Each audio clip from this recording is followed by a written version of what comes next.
नमस्कार, मी कविता मायलेक किचनमध्ये तुम्हा सर्वांचं स्वागत करते. तर आज मी पित्तनाशक आरोग्यदायी मस्त अशी थंडगार सोलकढी बनवणार आहे. तर लगेचच रेसिपीला सुरुवात करूया. पण त्या अगोदर चॅनलवर नवीन असाल तर सबस्क्राईब करा आणि व्हिडिओ आवडला तर लाईक करा. तर चला लगेचच सुरुवात करूया. सोलकढी बनवण्यासाठी इथे मी एक अख्खा नारळ फोडून त्याचे असे काप करून घेतलेत. त्याचबरोबर 10 ते 15 कोकम असे कोमट पाण्यामध्ये भिजवत ठेवले होते अर्धा तास. 1-2 हिरव्या मिरच्या आणि 2-3 लसणाच्या पाकळ्या घेतल्यात. 2 असे छोटे बीटाचे तुकडे घेतलेत. तर बीट घेतल्यामुळं काय होतं, सोलकढीला मस्त असा नॅचरल छान कलर येतो. तर सर्वात अगोदर आपल्याला हे खोबरं कापून घेतलेलं आहे ते मिक्सरला वाटून घ्यायचं आहे. तोपर्यंत आपण कोकम बीट वगैरे साईडला ठेवूया.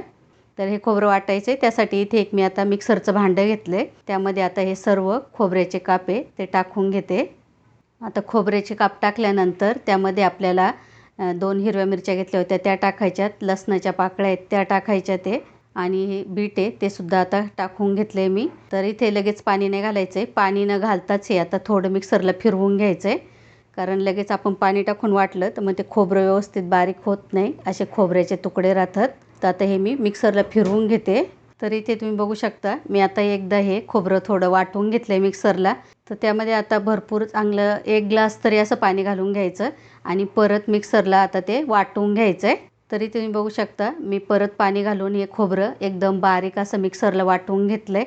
तर हे आता आपल्याला गाळून घ्यायचं आहे, म्हणजे नारळाचं दूध जे निघतं ते काढून घ्यायचं आहे. तर त्यासाठी इथे मी आता एक मोठा बाऊल घेतला आहे आणि त्यावरती आपण जी पुरण वाटतो ती चाळणी किंवा तुमच्याकडे दुसरी एखादी कोणती चाळणी असेल ती ठेवून घ्यायची आहे. तर चाळणी ठेवून घेतल्यावरती आपल्याला त्यावरती एक सफेद कपडा कॉटनचा किंवा पातळ कोणताही आपला कपडा असेल तो टाकायचा आहे आणि त्यावरतीच हे वाटलेलं खोबरं आहे आपण ते गाळून घ्यायचं आहे. कारण डायरेक्ट आपण जर चाळणीने चाळलं तर ते खोबऱ्याचे बारीक बारीक कण आहेत ते सोलकढीमध्ये जातात आणि मग आपण जेव्हा सोलकढी पितो तर ते घशामध्ये असे खवखवतात. त्यामुळे असे कपडा टाकूनच गाळून घ्यायचं. तर इथे व्हिडिओमध्ये दाखवल्याप्रमाणे असं चाळणीवरती कपडा टाकून घ्यायचा. आता जे आपण खोबरं वाटून घेतले ते कपड्यावरती असं टाकून गाळून घ्यायचं व्यवस्थित. ते वाटलेलं मिश्रण आहे मी ते कपड्यावरती टाकून घेतलं आणि आता कपडा पकडून हाताने आहे ना दाबून दाबून व्यवस्थित असं पूर्ण नारळाचं दूध आहे ते काढून घ्यायचं. असं आपण हाताने दाबून केलं ना तर बरोबर असं व्यवस्थित सगळं नारळाचं दूध आहे ते निघून येतं. तर इथे व्हिडिओ दाखवल्याप्रमाणे असं व्यवस्थित असं पिळून घ्यायचं. तर इथे पहा मी व्यवस्थित असं सर्व नारळाचं दूध काढून घेतलं आहे आणि हा नारळाचा चोथा आहे ना तो असा कपड्यावरती शिल्लक राहतो. तर हा चोथा आहे ना परत आपल्याला आता मिक्सरच्या भांड्यामध्ये घालायचा आहे आणि परत असं त्यामध्ये ग्लासभर पाणी टाकून चांगलं वाटून घ्यायचं आहे. परत मिक्सरला फिरवून घ्यायचं. तर अशी कृती ना 3-4 वेळा तरी करायची. चोथा वाटून घेतला की परत असं गाळून घ्यायचं आणि परत पाणी टाकून मिक्सरला वाटून घ्यायचं. असं 3-4 वेळा तरी करून घ्यायचं. तेव्हाच असं नारळाचं पूर्ण असं दूध त्यामधलं निघून येतं. आता यामध्ये बघा मी पाणी टाकते आणि परत मिक्सरला वाटून घेते. तर इथे ना नारळ वाटताना मी नॉर्मलच पाणी घातले आणि तुम्हाला पाहिजे तर कोमट पाणीसुद्धा घातलं तरीसुद्धा चालेल. पण मी इथे नॉर्मलच पाण्याचा वापर केलेला आहे. तिथे तुम्ही बघू शकता 3 वेळा ही कृती केल्यानंतर फक्त हा नारळाचा चोथा शिल्लक राहिला आहे. बिलकुल त्यामध्ये आता नारळाचं दूध शिल्लक नाही.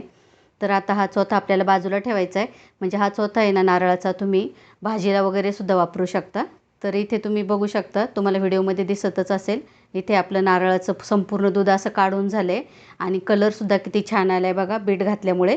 तर आता हे कोकम जे आपण भिजत ठेवले होते अर्धा तास त्यातील आता पाणी आपल्याला काढून घ्यायचं आहे. तर इथे मी 10-15 कोकम वापरलेत. आता हे कोकम आहे ना ते अशा हाताने थोडे चोळून चोळून घ्यायचे. त्यामुळे त्यामधील आंबटपणा आहे ना व्यवस्थित असा पाण्यामध्ये उतरतो आणि सोलकढीला सुद्धा मस्त अशी अजून आंबट चव येते. म्हणजे त्याचं ते कोकमचा रस आहे ना तो जरा जास्त प्रमाणात निघतो असं केल्यामुळे. तर आता हे चोळून घेतलं आहे ना मी. तर कोकम आहे ना त्याच गाळणीवरती आता ठेवून गाळून घ्यायचे. म्हणजे त्यातील असे बारीक कणसुद्धा खाली जाणार नाहीत. तसंच गाळून घालायचं. आता हे गाळून घेतले तर व्यवस्थित आता मिक्स करून घ्यायचं. तर इथे तुम्ही बघू शकता मस्त अशी दाटसर आपली सोलकढी तयार झाली आहे. आणि तुम्हाला वाटलं अजून खूप अशी घट्ट आहे तर अजून थोडंसं पाणी टाकून ती तुम्ही पातळ करू शकता. पण अशी कन्सिस्टन्सी एकदम व्यवस्थित आहे, मस्त झाली आहे. चवीनुसार मीठ घालायचं आहे. तर इथे मी थोडं काळं मीठ घेतलं आहे आणि थोडं आपलं नॉर्मल मीठ घेतलं आहे. दोन्ही पण घालायचं. ते काळं मीठ घातलं ना सोलकडीला चव खूपच चांगली येते अजून, म्हणून मी असे दोन्ही पण मिठं घेतलेत. तर मीठ टाकल्यानंतर व्यवस्थित अशी सोलकढी मी आता मिक्स करून घेतली आहे. तर टेस्ट करून बघायचं थोडंसं मीठ वगैरे काही कमी आहे का, असलं तर परत थोडंसं मीठ टाकायचं. त्यावरती आता मस्त अशी हिरवीगार कोथिंबीर घालायची आहे आणि कोथिंबीर घातल्यानंतर आहे ना अर्धा तास तरी ही सोलकढी आपली फ्रीजमध्ये ठेवायची थंड होण्यासाठी. तर अर्धा तास सोलकढी मी फ्रीजमध्ये ठेवून घेतली होती. ती आता मस्त अशी ग्लासमध्ये ओतून घेते.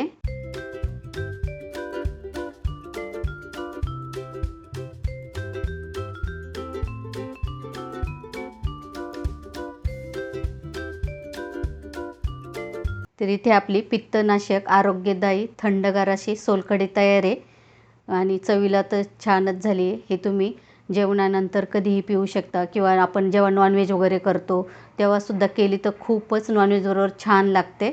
एकदा तरी नक्की करून पहा आणि उन्हाळ्यात तर अवश्य करून प्या. त्यामुळे पित्त वगैरे काहीच होत नाही आणि अन्न पचनासाठी सुद्धा मस्त आहे. तर आजचा व्हिडिओ आवडला असेल तर लाईक करा, चॅनलवर नवीन असाल तर सबस्क्राईब करा. तर परत भेटू अशाच उपयोगी आणि छान व्हिडिओमध्ये. तोपर्यंत धन्यवाद.